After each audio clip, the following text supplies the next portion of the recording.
పెద్దపల్లి జిల్లా మంథని నియోజకవర్గం మంథని ప్రాంత ప్రజలు అత్యంత భక్తి శ్రద్ధలతో జరుపుకునే మహాశివరాత్రి పండుగ భక్తులపై మంథని ఎమ్మెల్యే మంత్రికి చిత్తశుద్ధి లేదని మంథని మాజీ ఎమ్మెల్యే పుట్ట మధుకర్ అన్నారు. మహాశివరాత్రి పండుగను పురస్కరించుకొని మంథనిలో నీళ్లు లేని గోదావరి నది తీరాన ఆయన పరిశీలించారు.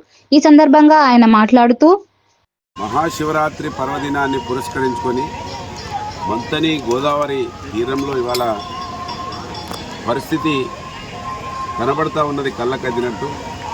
కాంగ్రెస్ పార్టీ వాళ్ళు కావాలని మేడిగడ్డ బ్యారేజ్ను నిర్వీర్యం చేసి దాని మీద ఏదో ఒక లబ్ధి పొందాలని దుష్ప్రచారంతో 14 నెలలుగా ఇవాల్టి వరకు కూడా మేడిగడ్డ బ్యారేజ్లో నీళ్ళు ఆపకపోవడం వలన మేడిగడ్డ బ్యారేజ్ ఒక పిల్లర్ కుంగిపోతే కుంగిపోవచ్చు కాక పైన ఉన్నటువంటి అన్నారంకి ఏమి ఇబ్బంది లేదు, ఆపని ఉన్నటువంటి సుందిళ్ళకి ఎలాంటి ఇబ్బంది లేదు.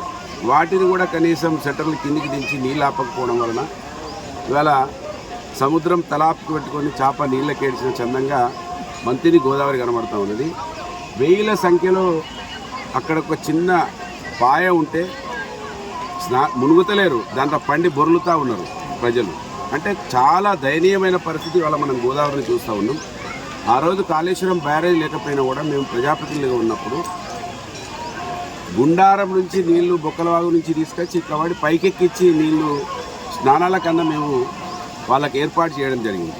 కానీ ఇవాళ కాంగ్రెస్ పార్టీ ఒకవైపు రేవంత్ రెడ్డి గారు ఏ విధంగానైతే ఉన్నాడో స్థానిక ఎమ్మెల్యే అంతకన్నా ఇంకా ఘోరంగా ఉండడానికి కారణం ఇది. ఆయనకు చిత్తశుద్ధి లేదు, పట్టింపు లేదు.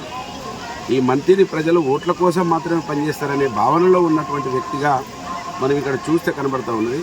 ఇక్కడ కనీసం వసతులు కూడా లేవు, నీళ్లు లేవు, వసతులు లేవు. ఒక మంత్రి ఉన్నటువంటి నియోజకవర్గంలో ఎంత గొప్పగా ఈ గోదావరి తీరం ఉండాలి.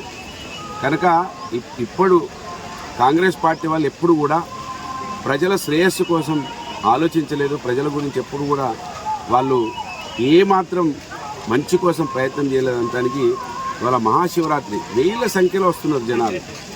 వాళ్ళ కోసం కనీస వసూలు చేయకపోవడం దురదృష్టం. ఇసుక తరలింపు కోసం, ఇసుక కుంభకోణం కోసం, ఇసుక కోసమే ప్రాజెక్టును ఇది పూర్తిగా నిర్వీర్యం చేసిండ్రు. ఇప్పటికైనా కళ్ళు తెరవాల కాంగ్రెస్ పార్టీ వాళ్ళు. మీరు ఓట్ల రాజకీయం చేస్తే చేసుకోవచ్చు, కానీ ప్రజలను అన్ని రకాలుగా, వ్యవసాయదారులను, అసలు మంచినీళ్ళ కోసం, ఇవాళ భక్తులను కూడా మీరు ఇబ్బంది పెడతా ఉన్నారు. కనీసం దేవుణ్ణి దర్శించుకునే ముందు పవిత్ర స్నానం చేయాలని భారతదేశంలో ఎక్కువ శాతం ఉన్నటువంటి హిందువులకు వాళ్ళ మనోభావాలను కూడా గౌరవించినటువంటి పార్టీగా ఈ నియోజకవర్గ శాసనసభ్యుడిగా మిగిలిపోతూ ఉన్నాడు. దురదృష్టం, ఇప్పటికైనా నీళ్లు ఇక్కడ నిల్వ ఉండేటట్లు ఒక బ్యారేజు ఎవరైనా కోరుకుంటూ రావాలని వచ్చిన బ్యారేజ్ను నిర్వీర్యం చేయడానికి రేవంత్ రెడ్డి గారికి వంటగాగుతూ ఉన్నాడు మంత్రి ఎమ్మెల్యే. ఇది దురదృష్టకరం. దీన్ని తీవ్రంగా ఖండిస్తూ ఉన్నాను. భక్తులందరి బాధ, మీరు వచ్చే సంవత్సరం వరకైనా, రేపు ఉగాది ఉన్నది, రకరకాల పండుగలు వస్తూ ఉంటాయి, అప్పటి వరకైనా ఆలోచించమని డిమాండ్ చేస్తూ ఉన్నాను.